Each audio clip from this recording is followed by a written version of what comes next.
Your Excellency, President Mohamed Ghazani, Chairman of the Africa Union Assembly, Your Excellencies, Heads of State and Government, Your Excellency, my friend, Ajay Banga, the President of the World Bank Group, Excellencies, distinguished ladies and gentlemen, good morning and welcome to Kenya. On behalf of the people and the government of Kenya, I welcome you all to Nairobi for the IDA for Heads of State Summit. It is an honor for Kenya to host this IDA replenishment conference at this historic venue, the place where African heads of state recently united with a bold vision. Here, we committed to transforming our continent into a thriving middle-income region, leveraging our unique potential to drive global solutions. Today, we build on that legacy by actualizing our potential to provide those solutions through necessary financing. I extend my deepest gratitude to each of you for joining us at this pivotal summit. Your presence not only honors us, but also reaffirms our shared commitment to the International Development Association, our cornerstone for achieving the development goals of our continent and beyond our continent. We convene at a critical juncture, facing a convergence of global crises. This includes escalating geopolitical tensions that challenge international unity, a deepening development and debt crisis that threatens our economic stability, and urgent climate emergencies that demand immediate and collective action for our planet's survival. Today, we gather here, Kenya and the broader East Africa region faces severe flooding that devastated communities, destroyed infrastructure, and disrupted our economies. Concurrently, Southern Africa confronts intensifying drought, affecting nations like Malawi, Zambia, and Zimbabwe. Just last year, the roles were reversed, highlighting our shared vulnerability to extreme weather patterns. As I speak to you in this podium, 10,000 people in Nairobi city are displaced by floods. That is the gravity of the situation. Only a year ago, we had a devastating drought on the other end. This new normal demands our immediate and united action to safeguard our collective future. This underscores the critical role of IDA for Africa Summit. As a cornerstone of financing for Africa, IDA has directed 75% of its total commitments, nearly US $26 billion, to our continent in the last fiscal year, with African nations comprising 8 of IDA's top 10 borrowers. This support is not just financial. It is a lifeline for our development and also our stability. And your presence, personal presence, my friend Ajay Banga, in this meeting is a demonstration of the centrality of the discussions that will happen in this meeting and your personal commitment to this continent, which we appreciate. IDA stands out for its rapid and decisive action during crisis, distinguishing itself from other funding sources. Its demand-driven programs, combined with concessional loans of 40 to 50 years, empower borrowing nations to pursue sustainable long-term development strategies. And this is what we have been asking for. Long-term, concessionary. We now want to discuss in this meeting scale, That is the only aspect that is missing in this configuration. And as IJ Banker said, two things are missing: scale and design. Make it simpler. Now, more than ever, long-term concessional financing is vital.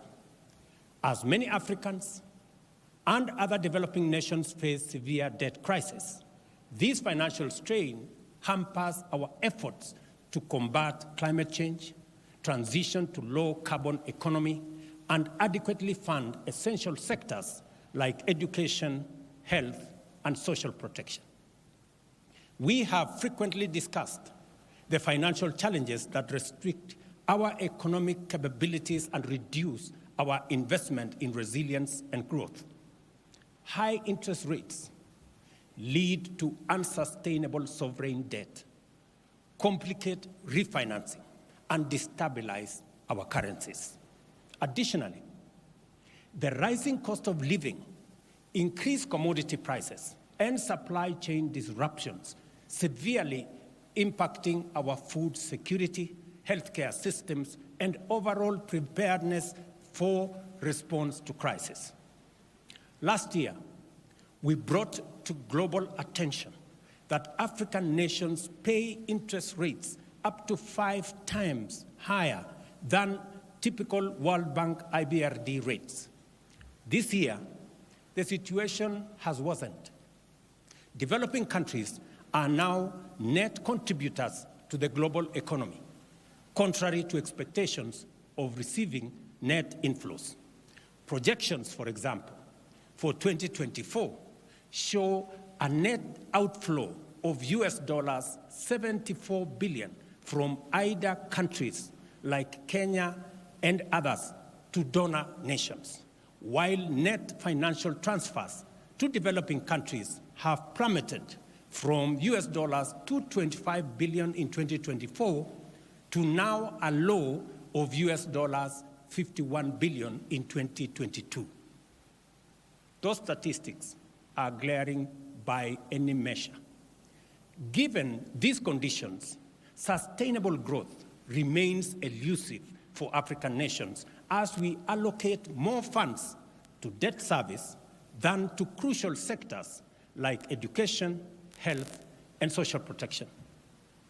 This financial strain was prevalent in 2/3 of African countries even before the pandemic struck. Notably, in 2020, 1 in every 4 sub-Saharan African countries dedicated over 17% of its public revenues solely to interest payments. The IMF reports that sub-Saharan Africa's ratio of interest payments to revenue has more than doubled in a decade, reaching nearly 4 times that of advanced economies by the end of 2022. As a result, over half of IDA recipients today face debt distress or are at a high risk of debt distress. IDA remains their most dependable source of patient capital, with every dollar of donor financing enabling an additional US dollars 3.5 in capital market leverage to amplify development impact. This endeavor transcends financial returns. It is about fulfilling our collective global aspirations. Africa's commitment to economic transformation, reducing poverty and inequality, and enhancing human well-being is essential and demands significant capital investment. Moreover, the global goal of achieving net zero by 2050 cannot be realized without Africa's active participation, a failure which would jeopardize humanity's survival, not just African survival, humanity's survival. It is imperative to understand with substantial investment in our vast energy resources, Africa can not only provide power to all its citizens, including the 600 million currently without access, but also significantly advance global decarbonization efforts. Let me say this broadly. If there was a case to be made for a win-win outcome, IDA is the best example, because everybody wins. The donors win, the recipients win. The donors win because it is an investment for them. For the recipients, it is an opportunity. In both cases, we have winners. The donors will put money in renewable energy, in energy in general, and we can continue world manufacturing and industrialization using African energy that we have in abundance and using labor that we have in abundance, and we can share the outcome of that industrialization with the rest of the world. By investing in IDA, we unlock 60% of the world's arable and cultivated land for food security and nutrition, not just for Africa, but for the globe. By investing in IDA, we unlock the human resource potential in our continent, Africa being the youngest continent in the world. Investing in education, in health, in social protection gives us the opportunity to provide 40% of the world's workforce by 2050. Investing in IDA gives us the opportunity to decarbonize global economy and provide for green growth. Let me say this.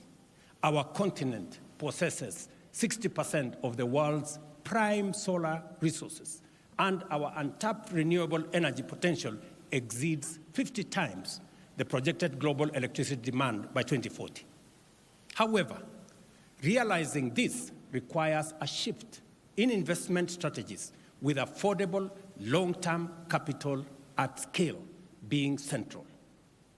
Our proposal and request entail a vision for Africa-driven socio-economic development executed with transparency and inclusiveness, and our case is straightforward. Let me put it this way. Significant capital injection into IDA is crucial. The G20 independent expert group recommends tripling IDA's financing capacity to US $279 billion by 2030, while maintaining the essential concessional nature of its financing. At the very least, and if we cannot do anything else, let us not ignore or wish away this expert advice. We seek not just funding, but a partnership for progress. African nations propose a robust plan for climate-positive growth, aligning with the Nairobi Declaration from last year's Africa Climate Summit to ensure stable, dignified, and sustainable livelihoods across our continent. Africa is poised to transform its agriculture, water security, and energy access while creating job opportunities for over 4 million youths entering the job market monthly and expanding our small and medium enterprises as well. Central to these opportunities is our commitment to African-led initiatives. We aim to control our destiny, managing our resources responsibly and sustainably to drive Africa's industrialization agenda using our abundant energy, mineral, and human capital resources. Our commitment to transparency and accountability is in our socio-economic development plans, ensuring the efficient and effective use of IDA is central to our plan. We acknowledge the vital role of diverse stakeholders beyond governments and traditional donors committing to deeper and broader engagement to enrich our development outcomes. We are committed to empower the Africa Union Commission to make it fit for purpose with capacity to engage the rest of the world on behalf of Africa. We are committed to reform the Pan-African Parliament to enhance oversight and accountability over the Commission and establish an African Court of Justice so that we are ready to engage with the rest of the world. Faced with the relentless challenge of climate change and escalating instability, our unity is our strength. Despite the myriad forces that threaten to divide us, we must remain focused on the ultimate goal, safeguarding the future of our civilization, the human race, and the diverse life forms that share our planet. Africa is eager to contribute to the solution. Our continent offers a viable and promising pathway to a future of prosperity for all humanity, harnessing our rich resources and innovative spirit. IDA's efficiency and effectiveness make it a unique force for good. Africa recognizes this, and we don't take it for granted. We are setting an example with our ambitious plan for structural and systemic reforms underpinned by steadfast commitment to tangible results, transparency, and a robust partnership. Given the enormity of the challenge faced by African countries and its global implications as collective emergency, we call on our partners to meet us at this historic moment of solidarity and respond effectively by increasing their IDA contribution from the US $93 billion raised in 2021 to at least US $120 billion in 2024. As we make this call, we as African heads of state and government commit to play our part by taking deliberate and robust actions to improve fiscal discipline, increase domestic revenue mobilization, develop investor-friendly policies, and enhance anti-corruption measures. IDA exemplifies the best of global cooperation, characterized by compassion, lasting dedication, and a fruitful collaboration. By fortifying IDA, we do more than just honor these values. We significantly enhance our joint ability to tackle global challenges. Let us value and expand the reach and influence of this vital resource. Together, let us be bold, let us be ambitious, and let us act with conviction. Thank you, and God bless you.